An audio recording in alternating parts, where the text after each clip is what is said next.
नमस्कार, मैं हूं सुनील शर्मा और आप देख रहे हैं MNS express media news service का एक खास चुनावी कार्यक्रम एमएनएस एक्सप्रेस। और यहां पर हमने एक डिबेट का आयोजन किया गया है। मलाड हम पश्चिम में हैं, जनकल्याण नगर मरीना इनक्लेव जो समुद्री किनारा है मुंबई का। और ये जो मुंबई की जो सीट है, उत्तर मुंबई की सीट, ये बड़ी चर्चा में है क्योंकि यहाँ से कांग्रेस ने एक पुराने कांग्रेसी को छोड़कर एक नए उम्मीदवार, नए कांग्रेसी को मौका दिया है, फिल्म एक्ट्रेस रंगीला गर्ल उर्मिला मातोंडकर के रूप में।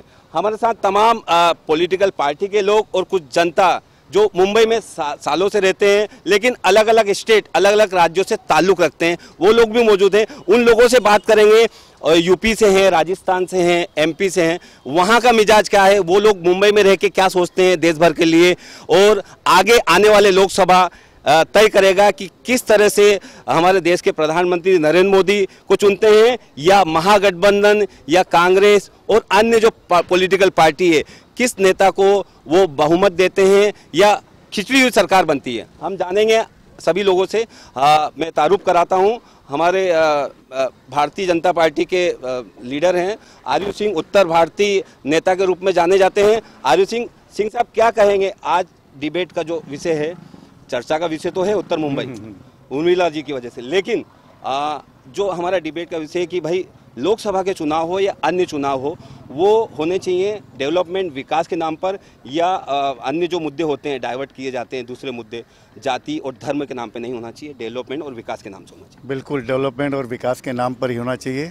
आज देश जिस गति से विकास कर रहा है, इस गति को और ज़्यादा आगे बढ़ाने के लिए विकास ही मुख्य मुद्दा होना चाहिए।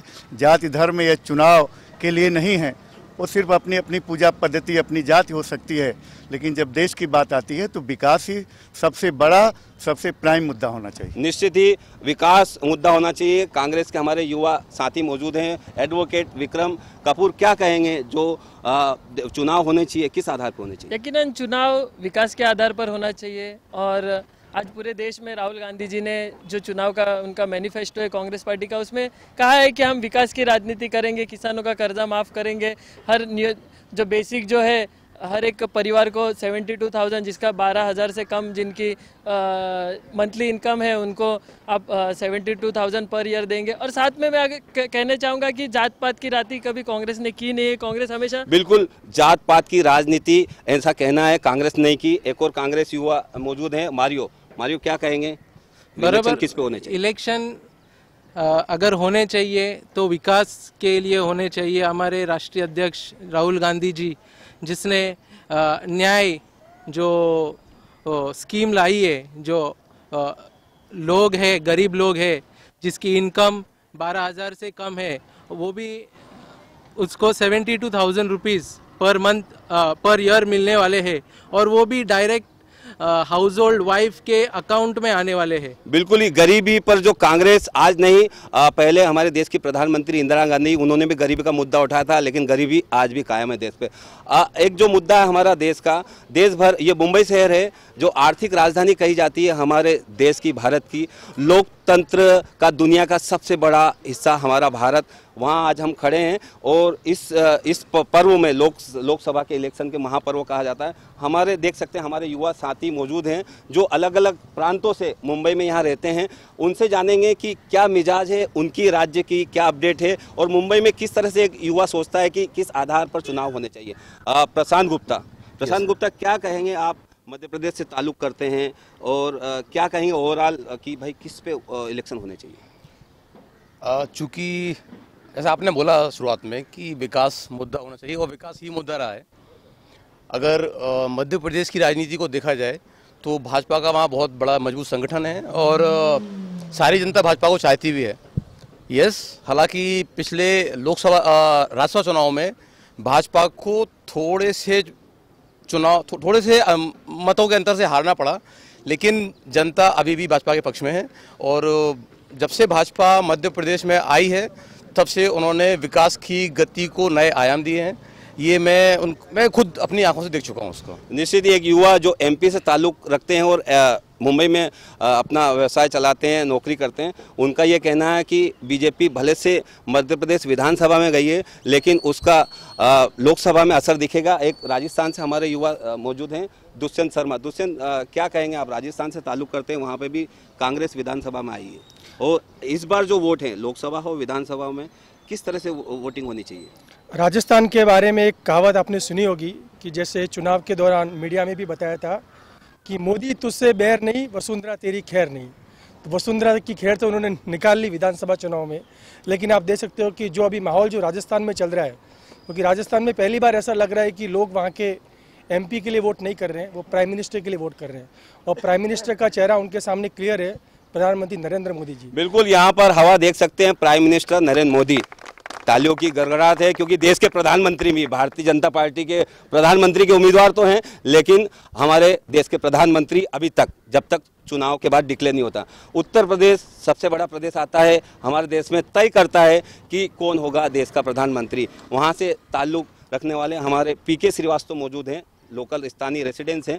क्या कहेंगे, क्या मिजाज है और इलेक्शन में यूपी में क्या मिजाज हैं लोगों के? आप व्हाट्सएप से जुड़े हुए हैं, लोगों से चर्चा करते हैं, आप मुंबई में रहते हैं, क्या कहेंगे? और वो इलेक्शन किस नाम से होना चाहिए, जाति धर्म पे या फिर डेवलपमेंट पे? पिछला इलेक्शन मोदी जी ने गुजरात से हमारे बनारस में आकर लड़ा था और उनको लोगों ने जिताया था, तो उसके साफ लक्ष्य है कि हम चाहते हैं राष्ट्रीय सरकार, एक ऐसी सरकार जो देश को विकास के रास्ते पर आगे ले जाए, देश को एक गौरवपूर्ण स्थिति प्रदान करे, न कि ऐसा हो कि कल को हम किसी के सामने भीख मांगते फिरेंगे, नहीं हमें ये दे दो वो दे दो। तो बेहतर है इस विकास के लिए और अपने देश के आर्थिक उत्थान के लिए, मानसिक उत्थान, सब्जी उत्थान के लिए हम ऐसी सरकार चुने जिसमें जात पात धर्म का ना हो बल्कि विकास का सिर्फ नारा हो।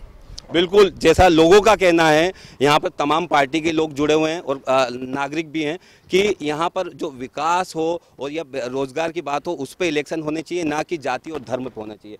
हमारे साथ एक युवा और जुड़े हुए हैं और उत्तर मुंबई की जो सीट है वो चर्चा में है उर्मिला मातोंडकर की वजह से। हम जानेंगे अनुराग दुबे से, क्या कहेंगे उत्तर मुंबई की जो सीट है बड़ी चर्चा में है, तमाम कांग्रेसी थे लाइन में, लेकिन उर्मिला मातोंडकर को के भाग्य जागे और उनको सीट मिली। गोपाल शेट्टी के समक्ष जो 26 साल से एक पार्टी के रूप में, एक नगर सेवक और आमदार और खासदार के रूप में काम कर रहा है, उसके सामने कितनी टक्कर दे पाए?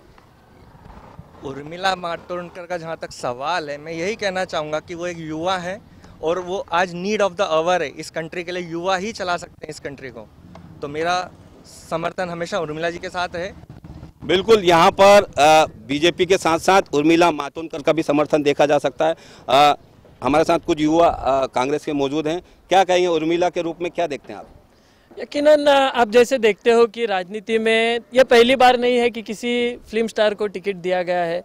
आप देखते हैं कि बीजेपी ने हेमा मालिनी जी हो, जया प्रदा जी हो, उनके पास पहले शत्रुघ्न सिन्हा जी थे, तो एक उनका एक चेहरा रहता है और एक उनका चेहरा लोगों में जाना पहचाना रहता है। और साथ में मैं विशेष कर कहना चाहूँगा कि उर्मिला मातोंडकर जी एज ए एक्टर हम भी कार्यकर्ता पहले देखते थे, लेकिन जब से उन्होंने चुनाव प्रचार में उतरे हैं, उनकी जो विचार है, उनके पिताजी राष्ट्रीय सेवा दल से जुड़े हुए थे, उनके यूनियन के मेंबर भी थे और उनकी मतलब एक सोशलिस्ट विचारधारा के घर से आई है, तो एज ए एक्टर प्लस उनको बेनिफिट है कि वो एक अच्छी वक्ता भी है।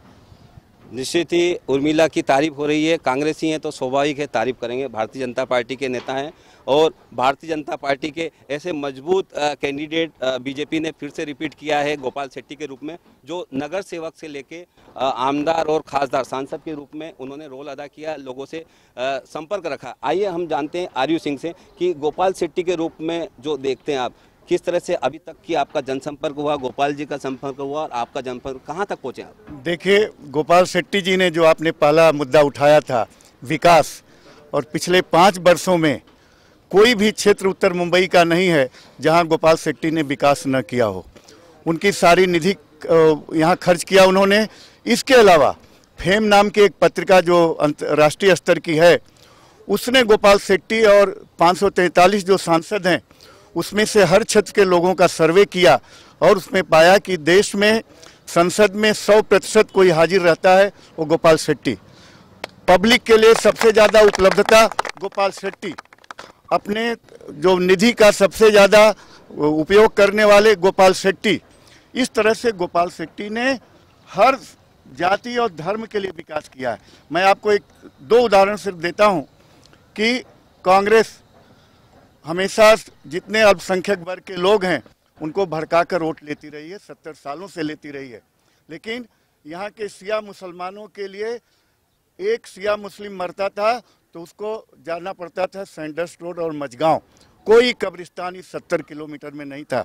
लेकिन गोपाल शेट्टी ने बिना धर्म मजहब का ख्याल के 5 एकड़ में उनको आज कब्रिस्तान बना के दिया। ये दूसरा कोई नहीं कर सकता। यहाँ एक मैदान है खारोड़ी गांव में जहाँ क्रिश्चियन लोग रहते हैं 99%, वहाँ मैदान दिया और उसका नाम जो है मदर टेरेसा के नाम पर उसको रखा। गोपाल शेट्टी जी हर कौम का, हर जाति का, हर धर्म का विकास करते हैं। मालवनी जो सबसे पिछड़ा क्षेत्र है, जहाँ से कांग्रेस को कम से कम 60% वोट मिलते हैं भड़का करके, आज वहाँ 22 एकड़ का प्लाट युवकों के लिए 1 नंबर के कॉर्नर पर फायर ब्रिगेड के सामने ये गोपाल शेट्टी जी ने CPWD से ला करके उसको महानगर पालिका को हैंड ओवर किया। उसमें सेंट्रल स्कूल बनने जा रहा है और बहुत बड़ा स्पोर्ट्स सेंटर, जिसमें महाराष्ट्र में शायद ही कोई होगा ऐसा, वहाँ युवकों के लिए निश्चित ही ये सब जो काम आपने गिनाया इससे वाकिफ हूँ मैं, लोग भी वाकिफ हैं कि गोपाल शेट्टी काम कर रहे हैं। लेकिन क्या कितना आत्मविश्वास है उर्मिला मातोंडकर का जो ग्लैमर है, जो मराठी मुलगी के नाम से जो चर्चा चल रही है, और आप जानते हैं कि दहिसर की जो मुंबई का जो गेट है, द्वार है, वहाँ से शुरू होता है उत्तर मुंबई और वर्सोवा जो जेटी है वहाँ खत्म होता है। इतना बड़ा क्षेत्रफल की नजर में कितना असर करेगा फिल्मी दुनिया का? जहाँ तक सवाल है, हमने हेमा मालिनी जी को दिया, लेकिन सतत हेमा मालिनी जी लोगों की सेवा में रही और आज भी उनको दूसरी बार यूपी से लड़ रही हैं। इनका तो गोविंदा आया 5 साल में फुस हो गया, फिर उसके बाद मुंह नहीं दिखाया। तो ऐसे गोविंदा लोगों को चुन के लाते हैं जो सिर्फ लड़ने के लिए आते हैं, और सच्चे अच्छे जो कांग्रेसी हैं वे बेचारे सिर्फ उनको हाथ दिखाकर वोट मांगते हैं। गोविंदा जिस तरह से फुस हुए 5 साल के बाद चले गए, उर्मिला कितनी कामयाब होगी, राजनीति में मजबूती से खड़ी रहेंगी?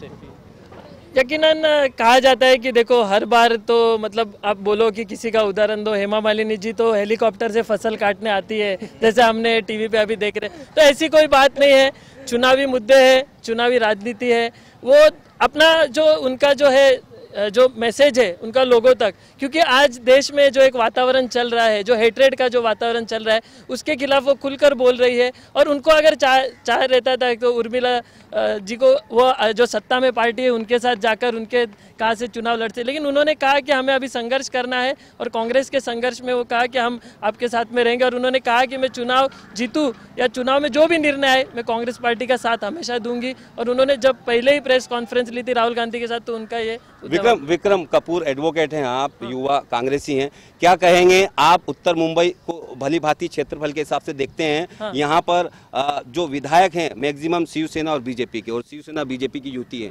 आप एकमात्र जब लहर चल रही थी मोदी जी की, उस वक्त असलम शेख विधायक चुन के आए थे मुंबई से, कांग्रेस के 1 सीट है बाकी। कितना कॉन्फिडेंस आपको कि उर्मिला मातोंडकर को जिता के लेके आए? यकीनन जब गोविंदा जी भी जीते थे तो मालवनी ने उन्हें लीड दिया था, संजय निरुपम जी भी जीते थे तो मालवनी और मलाड ने उनको लीड दिया था। वो क्षेत्र अलग था। गोविंदा जब जीते थे, मैं आपको करेक्ट कर दूं यहाँ पे, वो उधर वहां तक उत्तर मुंबई आता था, वसई विरार दहानू पालघर तक आता था, वो जिला अलग हो गया, वो लोकसभा का क्षेत्र अलग हो गया, उससे हम कंपेयर नहीं कर सकते। यहाँ पे उत्तर मुंबई जब थे संजय निरुपम जी थे तभी मलाड ने उनको लीड दी थी, कांदिवली मागाठाणे विधानसभा से भी लीड दी थी। देखिए हर चुनाव अलग रहता है, आपके कितने विधायक है, कितने नगर सेवक है, उससे ज्यादा जो मुद्दे रहते हैं। आज उत्तर मुंबई में एक ही मुद्दा है कि भारतीय जनता पार्टी गुजराती समाज, मारवाड़ी समाज के साथ ज्यादा है। उनका एक फोटो भी आ रहा है कि उनके रथ पर गुजराती में कुछ लिखा हुआ है, बीजेपी को मत दीजिए। तो आज पूरे उत्तर मुंबई में करीब शायद से 26% मराठी मतदार है। तो उन्होंने एक विचार कर लिया है, वो चाहे इनके पार्टी से जुड़े हो, शिवसेना से जुड़े, और मनसे ने तो अधिकृत रीत से कल घोषणा कर दी है कि हम, मतलब आपका कुल मिला के कहना है कि 2014 में जब लोकसभा का चुनाव हुआ था और विधानसभा का महाराष्ट्र में चुनाव हुआ था, उस वक्त मोदी की लहर थी। हाँ। इस वजह से लोग जीत के आए थे, लेकिन इस बार मौका कम है। हाँ, यकीनन लहर थी, लहर में लोगों ने किसी उम्मीदवार को नहीं देखा था, उन्होंने सिर्फ मोदी जी को देखा था। लेकिन मोदी जी ने जो वादे किए थे, 15 लाख आपके खाते में आएंगे, युवाओं को रोजगार मिलेगा, तो वो कहीं होता नहीं दिखा। तो लोग अभी एक बदलाव चाहता है और बदलाव प्रकृति का निश्चित ही बदलाव होगा। एक युवा और कांग्रेसी हमारे साथ मौजूद है, क्या कहेंगे? 2014 जो मोदी लहर थी इस बार वापस दिखाई दे रही है। लोगों का जो सर्वे हुआ है, एग्जिट पोल वो जो आया है, उस वजह से ओपिनियन से लगता है कि कहीं ना कहीं मोदी और भारतीय जनता पार्टी एनडीए आगे चल रही है। सर जी, पहले तो मैं आपको करेक्ट कर दूं कि 2014 में कोई मोदी लहर नहीं थी, सिर्फ 31% वोट शेयर था। इसको मोदी लहर यदि कह रहे हैं तो उनकी बहुत बड़ी गलती है, वो नहीं थी ना। वो बात आती है कि पिछले 5 साल का मुद्दा, 5 साल में मोदी जी ने चाइना को लाल आंखें दिखाने का वादा किया था, आतंकवाद का समाप्ति की घोषणा की थी, और कम्प्लीटली जीएसटी और डीमोनेटाइजेशन का इफेक्ट हम सभी भलीभांति जानते हैं, कितना बड़ा ब्लंडर था वो।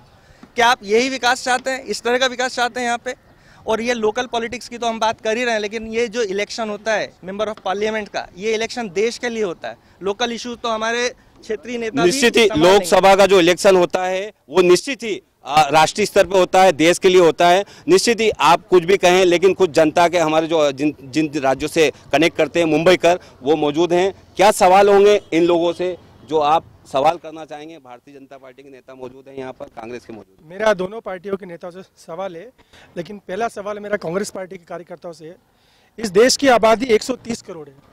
आज जब भारतीय क्रिकेट टीम भी वर्ल्ड कप में खेलने जा रही है तो हमको पता है कि उसका नेतृत्व करने वाला विराट कोहली जैसा सक्षम खिलाड़ी है। हम हमारा वोट डालने जा रहे हैं, क्या हमको ये मालूम नहीं पड़ना चाहिए कि हमारा नेता कौन होने वाला है? आज यदि मैं बीजेपी को वोट डालूंगा तो मुझे मालूम है कि 56 इंच का सीना सामने खड़ा है, मेरा वोट उसको जा रहा है। तो मुझे सामने वाला, चाहे वो महागठबंधन हो या कोई भी हो, उसका चेहरा तो हमारे सामने आना चाहिए। बिल्कुल, निश्चित ही यहाँ पर एक जनता ने सवाल उठाया, युवा साथी ने सवाल उठाया कि आपको चेहरा देना जरूरी। राजनीति पार्टियां चेहरा देगी जब भी कुछ लोग देख पाएंगे कि ये हमारा देश का प्रधानमंत्री होगा। क्या कहेंगे विक्रम, किस तरह से आप राहुल गांधी को प्रधानमंत्री का चेहरा प्रोजेक्ट कर चुके हैं? कांग्रेस पार्टी उनके नेतृत्व में ही चुनाव लड़ रही है और उन्होंने जो मैनिफेस्टो डिक्लेयर किया है उसमें हर एक मतलब गरीब समाज से लेके किसान से लेके, और हमने कोई भी झूठा वादा किया नहीं। हमारा जो मैनिफेस्टो है आप उसमें पढ़ के देखिए, हमने जो भी वादे किए उसको अच्छे जो अर्थशास्त्र है जैसे रघुराम राजन जी, उन्होंने भी कहा कि 72,000 किसी परिवार को देना पॉसिबल है अगर उसका सही तरह से मैनेज किया जाए। हम लोग को लोगों को झूठा वादा देना नहीं कि आपके अकाउंट में 15 लाख आएंगे, और ऐसे कुछ झूठा वादा नहीं करना है। सर, जैसे इन्होंने बोला कि कांग्रेस की सरकार ने ये वो, हम मालूनी में आज 2007 से रहते हैं, तब से हमसे बोला जाता था कि 2000 का जीआर पास हो जाएगा, 2000 का जीआर पास हो जाएगा। जब जब चुनाव आता था तो 2000 का एसआरए जो स्लम रिहेब स्कीम है वहाँ पर बड़े बड़े वादे करते हैं, लेकिन ये जनता, आम जनता ने आके बोला कि 2000 का ये जो सरकार आई है यूटी सरकार, उसमें पास हुआ है। और कहीं न कहीं जो मुंबई की जो आधी आबादी 50 लाख, उनको आराम मिला है। तो हो सकता है एक वोट बैंक की राजनीति हो, लोगों को राहत भी मिली इससे भले ही, लेकिन एक जीआर आके इसको पारित किया गया। 2000 जो जीआर पास हुआ वो नरेंद्र मोदी जी के राज में पास हुआ, और हम लोगों को मालूनी के अंदर लाइट पास हुआ तो मोदी जी के राज में पास हुआ। और मैं रिक्शा चलाता हूँ, मुंबईकर हूँ, और यहाँ पे हम लोगों को परमिट देने का काम नरेंद्र मोदी जी ने किया है। नरेंद्र मोदी जी प्रधानमंत्री देश के, लेकिन वो मुंबई में आके आरटीओ के जो ऑटो रिक्शा के मित्र का कहना है, यहाँ की जो अथॉरिटी जो अधिकारी वो करते हैं, हमारे मुख्यमंत्री ऑर्डर करते हैं महाराष्ट्र के। क्या कहेंगे ये? देखिए, इन्होंने जो आपको बताया कि कांग्रेस सरकार ने ही 2000 तक के झोपड़ों को न्यूनतम किया था, उसके बाद में बीजेपी सरकार आई उन्होंने, लेकिन सर आप जब भी बोल रहे थे तभी मैंने बोला था, अब बोलिए तभी बोलिए।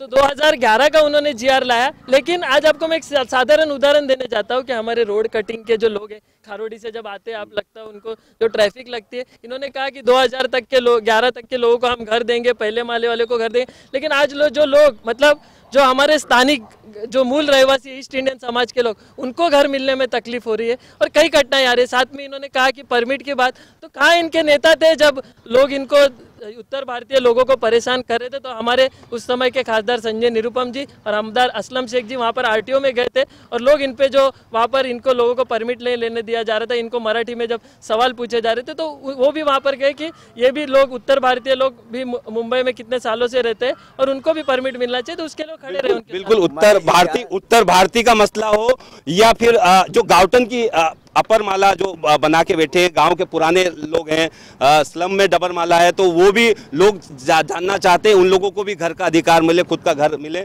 हमारे साथ भारतीय जनता पार्टी के मुंबई के नेता, उत्तर भारतीय नेता आर्यू सिंह, क्या कहेंगे ये जो गाउटन एरिया है? दो बातें जो हमारे एडवोकेट कपूर साहब ने कहा, वो अच्छे कांग्रेस के कार्यकर्ता हैं, मैं उनकी इज्जत करता हूँ, लेकिन उत्तर भारतीयों को किस तरह से मनसे ने बार बार अपमानित किया, पीटा और क्या क्या नहीं किया, आज उसके साथ ये खड़े हैं, ये खुद किस मुंह से ये बात उत्तर भारतीयों के पक्ष में कर रहे हैं।